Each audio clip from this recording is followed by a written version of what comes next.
I, Barack Hussein Obama, do solemnly swear. I, Barack Hussein Obama, do solemnly swear.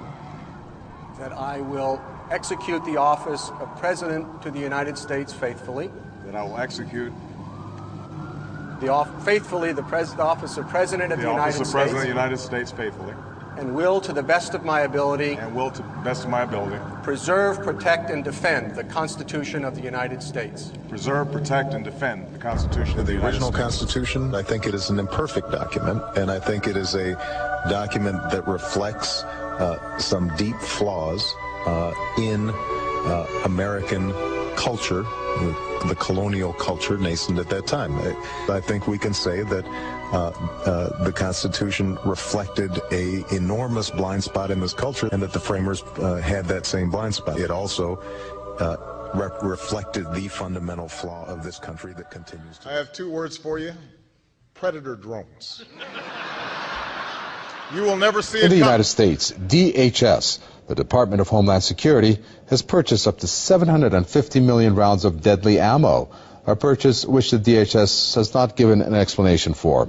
Just down the street from our studios, in the U.S. Capitol, your elected officials, both the Senate and the House of Representatives, have just overwhelmingly passed the National Defense Authorization Act. It gives the military the power to indefinitely detain American citizens, even those captured here in the United States.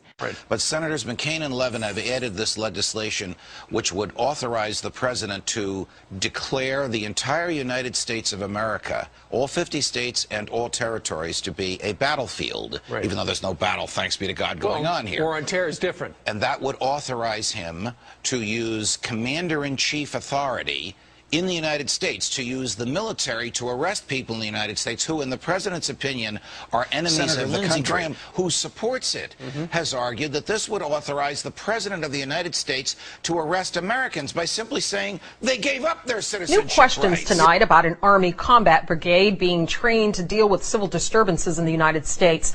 The Posse Comitatus Act of 1878 generally prohibits federal uniformed services from carrying out domestic law enforcement duties, except in cases expressly authorized by the Constitution or an act of Congress. Critics say the brigade's training goes against one of the founding principles of our country, separation of military and civilian government. Top story on CBS 2 News. If you see a group of military helicopters flying high and dipping low in the skies above downtown L.A. later today, do not panic. St. Louis residents, don't be alarmed if you see Army vehicles rolling through your neighborhood this week. We begin with a story that you'll only see on 9 tonight. The LAPD and elite military units conducted extraordinary counterterrorism training in the skies above downtown LA tonight, and Sky 9 was there to see it all. Indeed, Rick, what we saw tonight is something you normally do not see over the skies of Los Angeles. We're going to take you live outside, give you an idea where all this was going on over downtown Los Angeles and in the area surrounding it. Special Military Operation Forces, in conjunction with the LAPD, conducting some military maneuvers that had many people wondering what is going on. Good evening. It's a military mission in North St. Louis.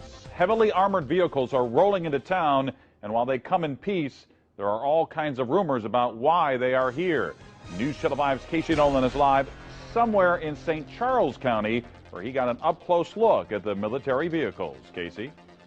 Yeah, Mike, in order to get that up-close look, we've agreed not to say exactly where in St. Charles County we are tonight and where these vehicles will be parked overnight. The Army doesn't want that information to be made public for security reasons, but we can tell you why they are here. Now, this may not be such a huge deal that these rigs are in town, if not for the speculation that was coming via the internet today. St. Louis police first put out the word that people may see these armored security vehicles in their neighborhood, especially near the Army Reserve Armory in North St. Louis on Goodfellow.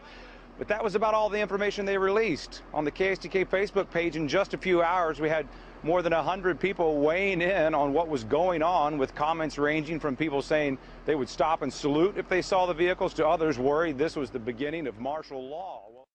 A new generation of surveillance drones could soon be watching us all from overhead. The Federal Aviation Administration is expected to announce plans to expand the use of domestic drones in American airspace. Agencies love these drones, and they say they'll be able to save lives in things like hostage situations or search and rescue operations. But obviously, the privacy concerns are huge, because they will, in effect, bring every single backyard in America into the authorities' view. You've always had an expectation of privacy in your own backyard. You will no longer have it with, I don't want with regulations, these there. I don't want restrictions, I want a ban on this. Drones are instruments of war. The founders had a great aversion to any instruments of war, the use of the military, inside of the United States. They didn't like standing armies. It has all kinds of statutes against using the army in the country. A drone is a high-tech version of an old army and a musket. It ought to be used in Somalia to hunt the bad guys, but not in America. I don't want to see it hovering over anybody's home. Yes, you can say we've got satellites, we've got Google Street, and London has a camera on every street corner, but that's not an excuse to cave in on everything else and accept a society where you're always under being watched by the government. This is not what we want. I would say you ban it under all circumstances, and I would predict, I'm not encouraging, but I'm predicting the first guy who uses a Second Amendment weapon to bring a drone down that's been hovering over his house is going to be a folk hero in this country.